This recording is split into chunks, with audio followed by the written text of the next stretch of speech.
Hello and welcome. Dear students, now we are going to solve some examples which are non-homogeneous. So let us have the first example, that is solve d2y by dx.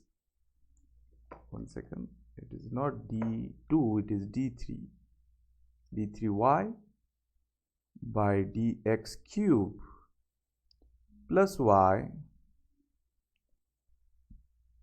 is equal to 3 plus e to the power minus x plus 5 e to the power 2x. तो right hand side में zero नहीं है, that's why it is not homogeneous. And you know that homogeneous जब differential equation नहीं होता है, मतलब वो नॉन होमोजीनियस होता है, तो what is the procedure to solve such equations? So the first step of the solution is find the complementary function, and to get the complementary function we have to write auxiliary equation. So just I am putting the remark, that is auxiliary equation of the given differential equation is. So in the left hand side, the first term having 3 derivatives, that means d by dx operator applied on y 3 times. That's why I can write capital D cube. Don't write y, only operator, and how many times? 3 times, therefore d cube. Then it is plus. Here there is no operator apply on the y. It is just a 1 into y. So ignoring the y, I am just writing the coefficient of y, that is 1, equals to, always in the auxiliary equation you are writing 0 in the right hand side. Whatever the original function in the RHS, in auxiliary equation you have to write 0. So this is auxiliary equation. Now this is a cubic equation actual, therefore I will be getting 3 roots when I will solve this equation. But the question is how to solve, right? There are so many methods. First method is, if you remember the algebraic identity a cube plus b cube, we can use this identity to factorize this cubic polynomial. And what will be the answer of this identity? You write first bracket.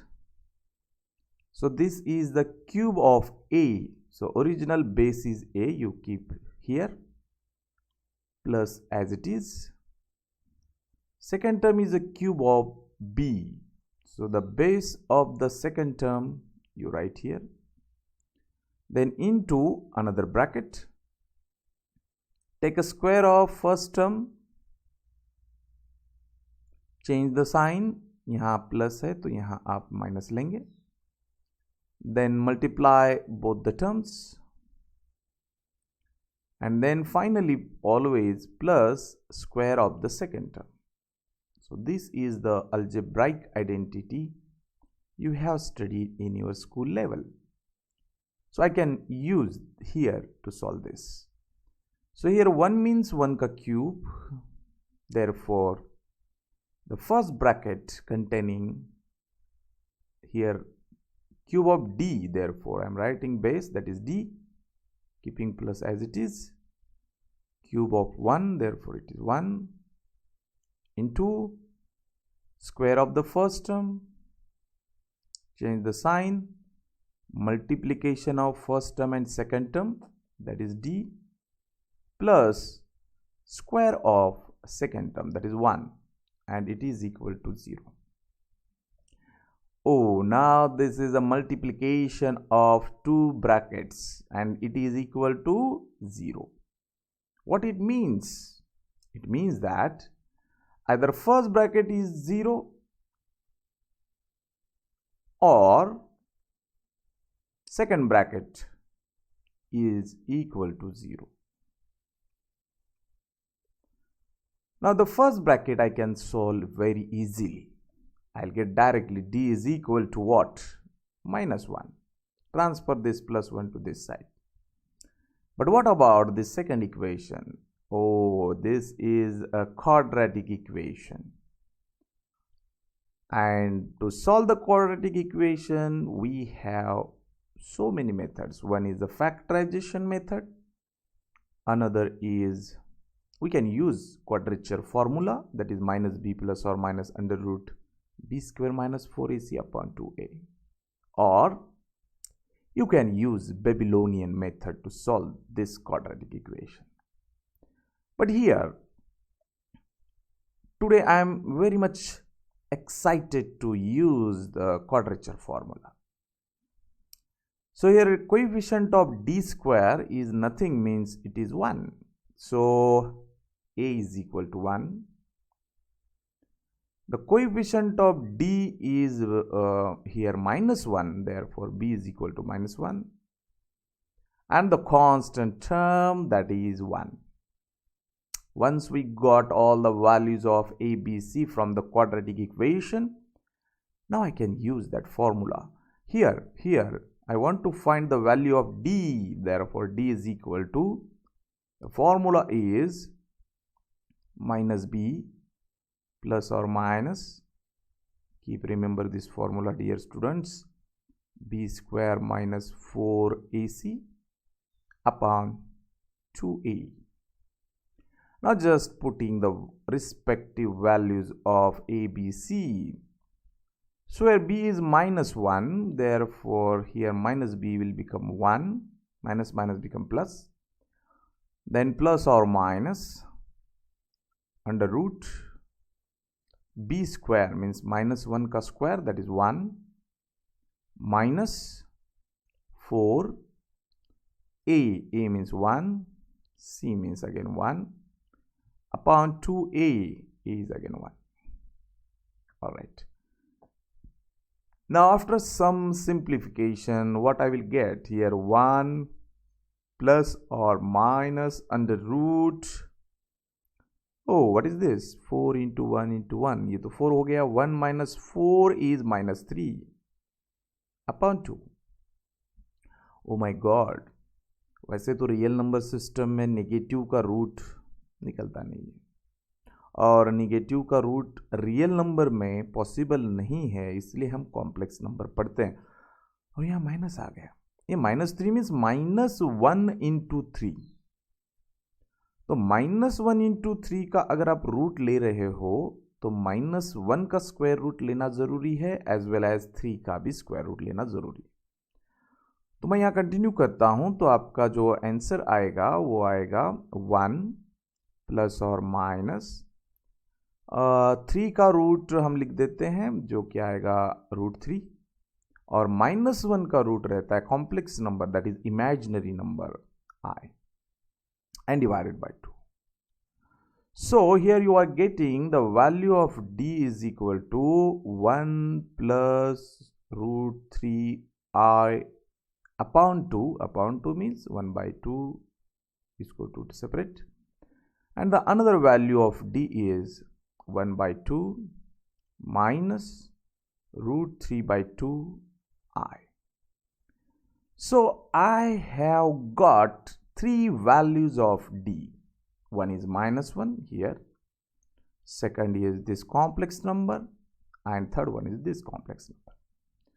तो 3 roots या 3 values में से एक value real number है और 2 value complex number है। और आपको तो पता है कि जब रियल डिस्टिंक्ट रूट आते हैं, रियल रिपीटेड रूट आते हैं या कॉम्प्लेक्स नंबर आते हैं, तो उसका जो सॉल्यूशन होता है, उस सॉल्यूशन को यहाँ हम CF बोलेंगे, कॉम्प्लीमेंट्री फंक्शन। वो कैसे लिखा जाता है? तो 3 वैल्यूज आ गए डी के, मतलब 3 रूट्स मिल गए ऑक्सिलरी इक्वेशन के, तो डेफिनेटली हमें 3 आर्बिट्री कांस्टेंट लेने होंगे। तो select arbitrary constants C1, C2 and C3। तो पहले हम लिखते हैं C1, ठीक है। अब कंसिडर करते हैं इस रियल रूट को, तो ये रियल नंबर का रूट है, तो इसलिए ये E जो रूट आया वो यहाँ, और into the variable, independent variable that is x plus. Now I am considering these 2 complex roots. और कॉम्प्लेक्स रूट में जब हमारे पास कॉम्प्लेक्स रूट होते हैं तो उनके सॉल्यूशन का लिखने का तरीका ये है कि पहले आप E लिखिए। ये दोनों कॉम्प्लेक्स रूट का जो रियल पार्ट है, रियल पार्ट ये, दैट इज 1/2 1/2, ये आप लिखेंगे इधर, उसको मल्टीप्लाई करेंगे इंडिपेंडेंट वेरिएबल, फिर एक ब्रैकेट निकालेंगे।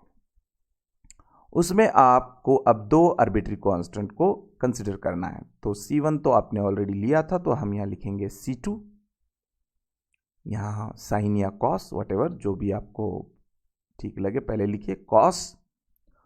कॉस के अंदर imaginary part of this 2 complex number irrespective of its sign, plus minus को इग्नोर करना है और सिर्फ इमेजिनरी पार्ट लिखना है, that is √3/2 into x plus another arbitrary constant, that is C3 sine of √3/2 into x, और इन ब्रैकेट कंप्लीट कर दीजिए। तो ये जो मिला that is called as a complementary function, मतलब ये सॉल्यूशन रहेगा करस्पॉन्डिंग होमोजेनियस डिफरेंशियल इक्वेशन का। मतलब ये राइट साइड को जब 0 कंसिडर करोगे तब जो डिफरेंशियल इक्वेशन बनेगा उसका ये जनरल सॉल्यूशन रहेगा। अब बात करते हैं पर्टिकुलर इंटीग्रल की, है ना। तो ये CF तो निकल गया। Now I am interested to find particular integral. So I am writing PI, that is particular integral, is equal to 1/. Here I am writing the whole left hand side of the auxiliary equation. तो आपका auxiliary equation यहाँ था, उसका left hand side है d³ + 1, और ये 1/d³ + 1, this is like operator, ये operate होगा आपके ओरिजिनल डिफरेंशियल इक्वेशन के पूरे राइट साइड के ऊपर। तो यहाँ लिखेंगे हम 3 + e⁻⁻x + 5 e⁻²x. Now in this bracket there are 3 terms, the last term containing exponential function, और हमारे पास इसका शॉर्ट तरीका है पर्टिकुलर इंटीग्रल निकालने का। क्या तरीका है कि एक्सपोनेंशियल फंक्शन में जो पावर में x होता है उसका कोएफिशिएंट जो भी रहेगा वो हम डायरेक्टली सब्स्टिट्यूट करते हैं d की जगह पर, और जो भी मिलेगा वो हमारा आंसर रहेगा। यहाँ भी एक्सपोनेंशियल फंक्शन है तो इसका भी कोई इशू नहीं है यहाँ, लेकिन एक्सपोनेंशियल फंक्शन नहीं है, it is just 3, it is just constant. अब यहाँ 3 है और 3 रहने के बाद how to get particular integral, मतलब कोई कांस्टेंट टर्म रहेगी, सिर्फ कांस्टेंट, तो उसका पर्टिकुलर इंटीग्रल कैसे निकालने का ये पहले कभी हमने डिस्कस नहीं किया है। तो मैं आपको अब बताने वाला हूं कि उसमें डिस्कस करने की वैसे ज़रूरत नहीं थी, क्योंकि you know that constant term ये जो 3 है, 3 को हम लिख सकते हैं 3 × 1, और 3 इंटू 1 जो है ये 1 को हम लिख सकते हैं e to the power 0x. You know that any non-zero number raised to 0 is 1. तो e एक नंबर है और उसके सर पे 0 इंटू एक्स मतलब 0 हो जाएगा, तो e टू द पावर 0 ये 1 होता है. तो हम 1 को जानबूझकर एक्सपोनेंशियल के फॉर्म में लिखेंगे ताकि x का कोएफिशिएंट हम d की जगह पर लिख सकें, है ना. तो इसलिए जब भी आपके पास कोई एक कांस्टेंट रहेगा तो आप हमेशा उस कांस्टेंट को एज इट इज लिखेंगे into e to the power 0x लिखेंगे, मतलब वो 1 ही होता है. और बाकी दो टर्म में तो ऑलरेडी एक्सपोनेंशियल फंक्शन है तो वो एज इट इज लिखेंगे. ठीक है. नाउ ये ऑपरेटर यहां के तीनों टर्म पर आप सेपरेटली ऑपरेट करोगे, सेपरेटली. तो मैं अगले बोर्ड पे लिखता हूं सेपरेटली. तो पहली टर्म पर जब आप ऑपरेट करोगे तो ये हो जाएगा 1 अपॉन डी क्यूब प्लस 1 और ये हो जाएगा 3 e to the power 0x पे अप्लाई. उसके बाद वो सेकंड टर्म पे हो जाएगा that is plus 1 upon D cube plus 1 और आपका सेकंड टर्म है e to the power minus x. फिर वो थर्ड टर्म पे होगा that is plus 1 upon D cube plus 1, यहां आएगा 5 e टू द पावर क्या था 2x. अब हम आराम से एक एक टर्म को सॉल्व करते हैं. तो यहां जो ये नंबर है 3, ये 3 इस ऑपरेटर के बाहर आएगा. यहां 1 अपॉन एक्सपोनेंशियल फंक्शन में x का कोएफिशिएंट 0 है तो ये 0 d की जगह पर हम रिप्लेस करेंगे. तो 0 उसका क्यूब प्लस 1 और ये exponential function I am keeping as it is. ठीक है. अब सेकेंड टर्म में क्या होगा प्लस 1 अपॉन x का जो कोएफिशिएंट है वो माइनस साइन दिख रहा है, मतलब वो -1 है. और एज पर द रूल ये कोएफिशिएंट -1 जो भी है वो हम d के जगह पर रिप्लेस करेंगे. d के जगह -1 तो उसका हो जाएगा क्यूब प्लस 1 और e to the power minus x as it is. उसके बाद यहां पर ये 5 है तो ये कांस्टेंट बाहर आएगा. 1 अपॉन d के जगह पर रिप्लेस होगा 2 तो ये हो जाएगा 2 का क्यूब प्लस 1 और यहां आएगा e to the power 2x. अब बस कैलकुलेशन करना है. यहां पर आ जाएगा 3 upon 0 plus 1 that is 1 and ये e रेस टू 0x मतलब e टू द पावर 0 वो हो जाएगा 1. व्हाट अबाउट दिस, ये हो जाएगा 1 अपॉन -1 का cube -1 into -1 into -1 that is -1. ये -1 और ये +1 0. ओ माय गॉड, ये क्या हो गया? What happen? Denominator is becoming 0. It's not good, क्योंकि डिनोमिनेटर 0 हो जाता है तो भाई आंसर इन्फिनिट आ जाता है. हमें अवॉइड करना चाहिए ऐसी स्टेप जिसमें डिनोमिनेटर 0 बनता है, लेकिन ये तो बन रहा है. तो इसको जो है ना आप थोड़ी देर के लिए ड्रॉप ही कर दो, क्योंकि ये वैसे भी आंसर नीचे 0 दे रहा है, हमें नहीं चाहिए, क्योंकि नीचे जब 0 आता है तो आंसर इन्फिनिटी बनता है. तो इसको थोड़ी देर इग्नोर कीजिए आप. ये जो है इसको पहले देखते हैं. ये आ जाएगा 5 अपॉन 2 का क्यूब हो जाएगा 8, 2 into 2 into 2 that is 8 plus 1 that is 9 and this e to the power 2x keeping as it is. Sir लेकिन इसका क्या करेंगे? इसका ऐसा करना है कि जब आप x का कोएफिशिएंट डिनोमिनेटर में d की जगह रखते हो और वो पूरा डिनोमिनेटर जब 0 बनने लगता है या 0 बनता है तो आपने इसके लिए थोड़ा सा अलग चीज इस्तेमाल करनी है. What is that? अलग चीज क्या होगी?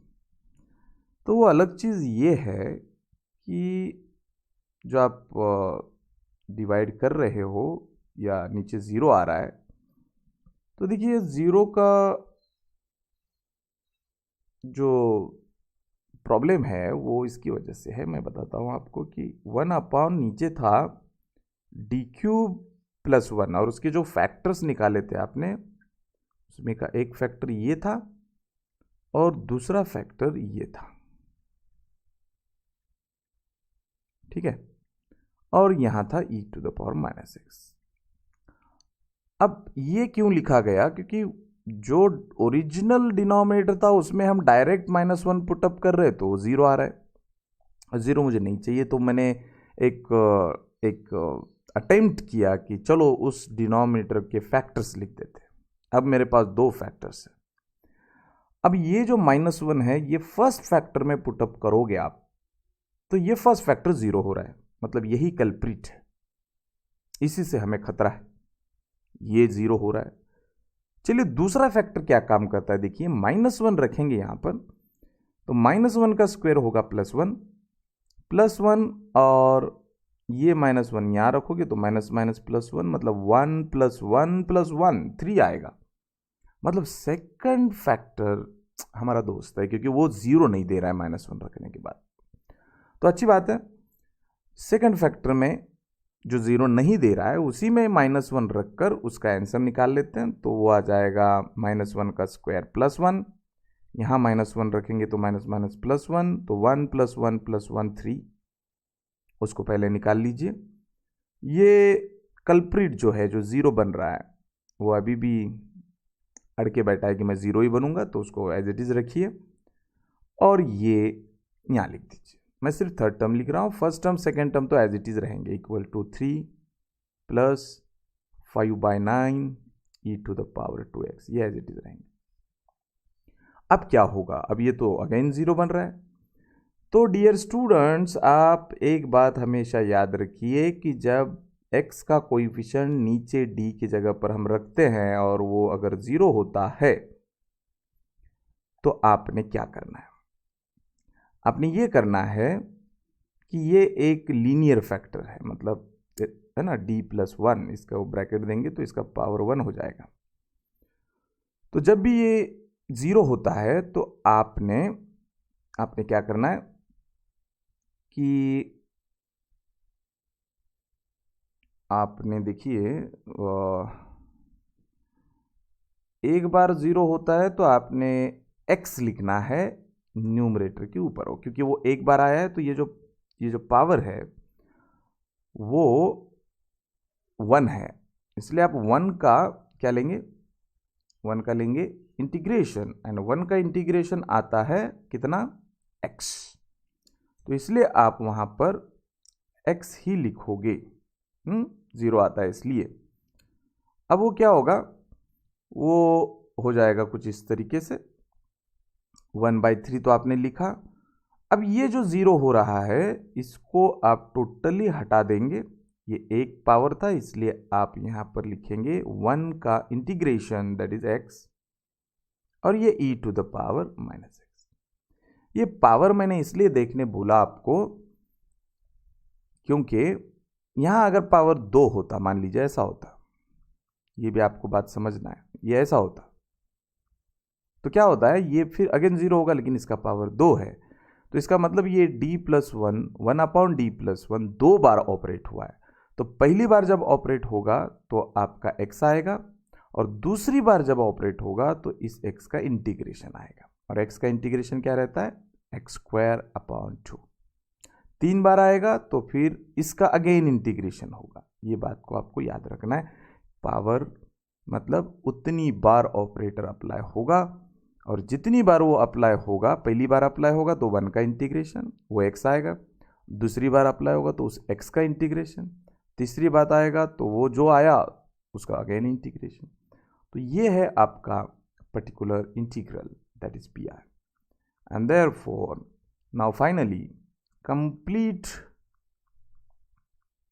सॉल्यूशन इज क्या रहेगा, y is equal to C F plus P I, and therefore y is equal to C F जो भी है अब लिख दीजिए। सी एफ किधर था, सी एफ ये यहाँ, पूरा एक्सप्रेशन आपका सी एफ है, ये पूरा एज इट इज उठाकर आप यहाँ सी एफ के जगह पर लिखेंगे, और पी आई जो आया 3 प्लस ये जो है ये आप पी आई के जगह,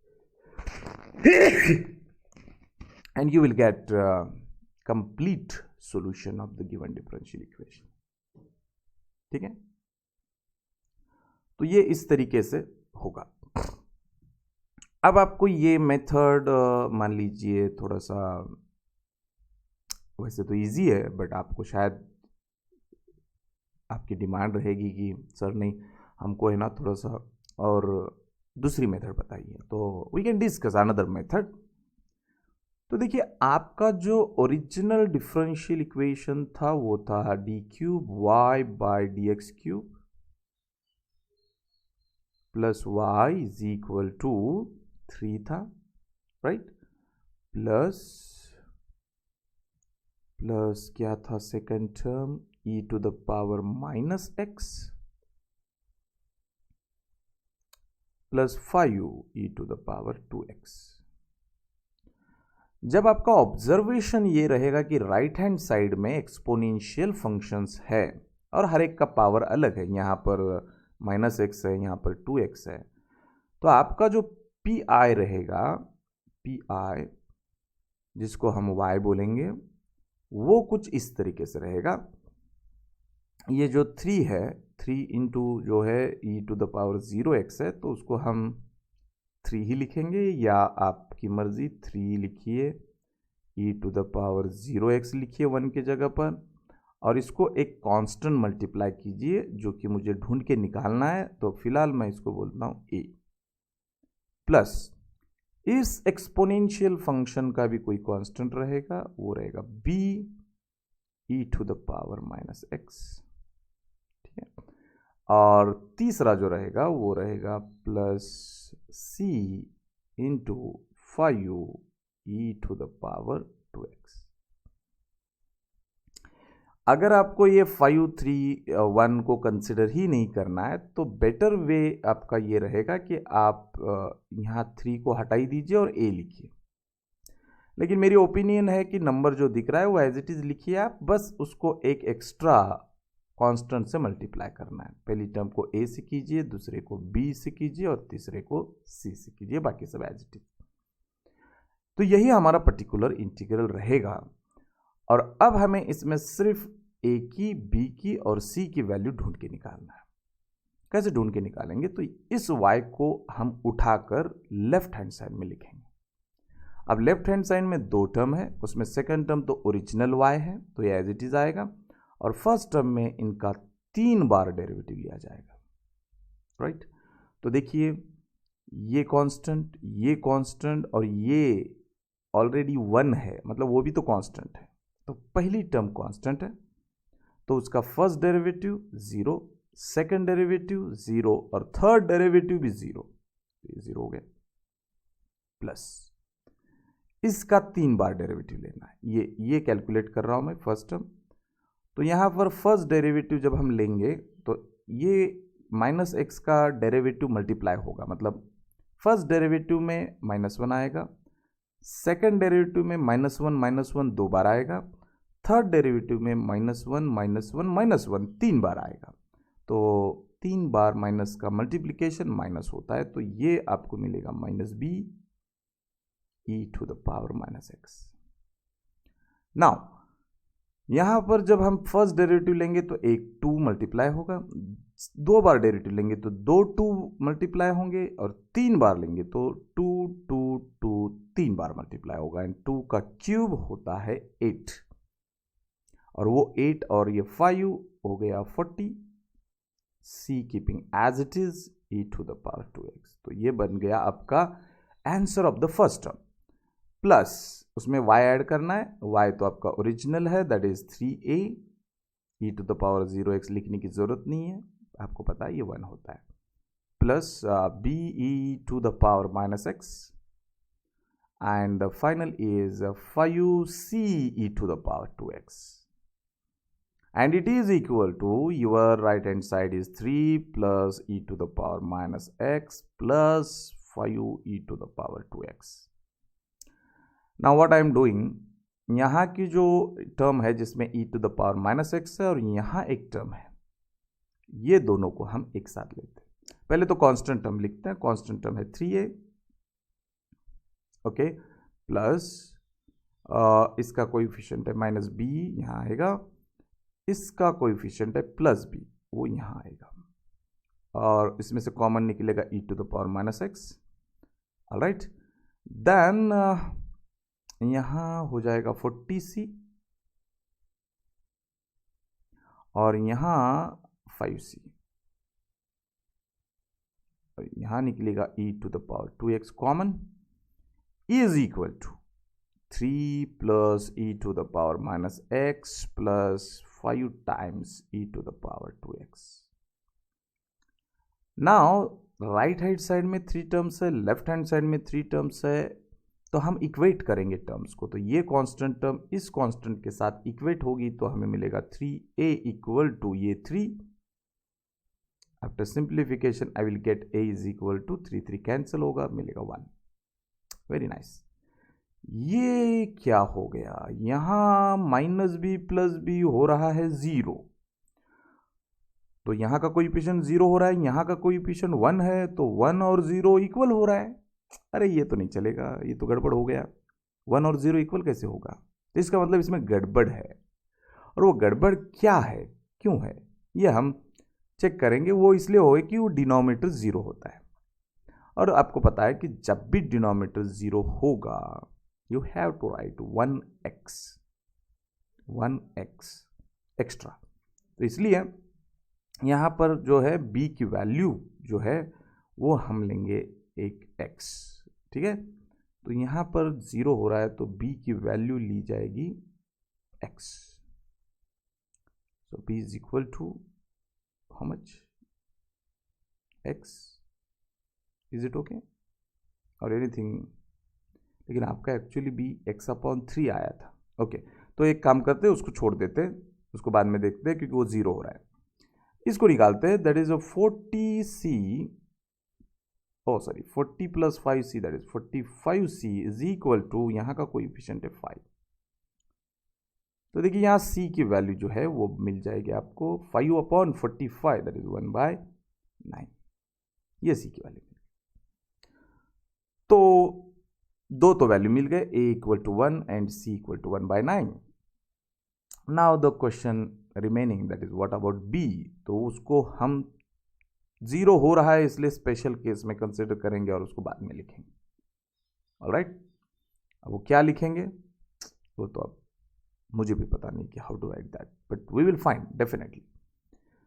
तो ये a की वैल्यू जो 1 आई वो यहाँ रखेंगे हम, तो फर्स्ट टर्म हमें परफेक्टली मिल जाएगी, c की वैल्यू 1/9, तो ये 5/9 e to the power 2x मिलेगी, दो तो मिल गए। अब बस इसका सवाल बाकी है, what should be the value of b, और वो हम नहीं निकाल सकते क्योंकि यहाँ का कोएफिशिएंट जो है वो 0 हो रहा है और यहाँ का कोएफिशिएंट हो रहा है 1, और 0 = 1 कभी इक्वेट होते नहीं है, राइट। तो now the question arises how to get the value of b।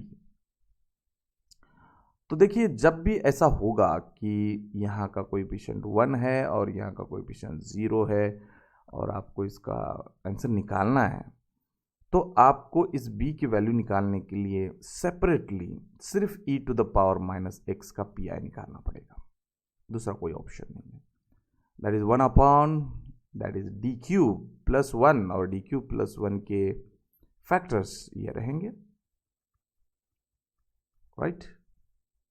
और ये रहेगा आपका e to the power minus x. यहाँ दो ब्रैकेट है, इसमें का फर्स्ट ब्रैकेट 0 बन रहा है -1 रखने के बाद, तो उसको आप वैसे ही रखिए और दूसरे ब्रैकेट में -1 डाल दीजिए, वो जो भी आएगा आंसर वो दे देगा। सॉरी, यहाँ माइनस आएगा, तो आपको ये ब्रैकेट -1 रखने के बाद आंसर देगा 1/3। ये आपका 1/d+1 keeping as it is e to the power minus x. और आप हमेशा याद रखिए कि जब भी डिनोमिनेटर में single bracket, single linear factor होता है, तो आप हमेशा 1 का इंटीग्रेशन जो भी आता है वो यहाँ लिखते हो, 1 का integration x and e to the power minus x as it is. तो ये सेपरेटली आपको ढूंढ के निकालना होगा, क्योंकि यहाँ पर कोएफिशिएंट मैच नहीं हो रहे। तो इस प्रकार से आपका पी आई निकलेगा, P I is equal to, A की वैल्यू 1 है तो यहाँ आ जाएगा 3, ये तो 1 हो जाएगा, प्लस बी की वैल्यू आपको निकली नहीं थी, लेकिन उस सेकंड टर्म का पर्टिकुलर इंटीग्रल आपने सेपरेटली निकाला है, उसको यहाँ लिख दीजिए। और सी की वैल्यू है 1/9, वो 5 को मल्टीप्लाई होगा तो आपको मिलेगा 5/9 e to the power 2x। तो ये रहेगा आपका पर्टिकुलर इंटीग्रल। अब सी एफ और पी आई को जोड़ दीजिए, you will get general solution, right. I hope you understood it.